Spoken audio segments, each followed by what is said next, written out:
Hello, Mr. Mayor. How are you? NYPD reports rise in crime in the subway for the month of January, but we are hearing the stories last week, attacks on musicians and innocent tourists.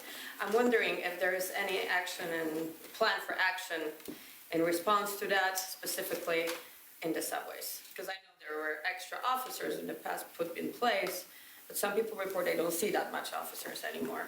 So I would like to ask Yes, about that. and that's a great question. We rolled out the subway safety plan in 22, and we saw amazing results. The governor was a real partner in increasing the number of police officers in the subway. Very visible, that whole omnipresent concept and theme, and we had to scale back after the money ran out. What the first deputy commissioner Tanya Casella put in place with our partner, with the chief of the transit police, is to do 12-hour tours. And so we have an immediate response where our officers are going to 12-hour tours. We want more visibility, more movement.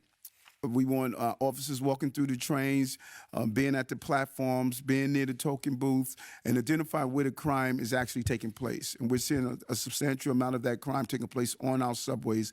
And so we're going to shift, and we're going to engage in a conversation with the head of the Transit Authority and the governor's office to see if we can get a complement of support to have additional amount of overtime for those officers.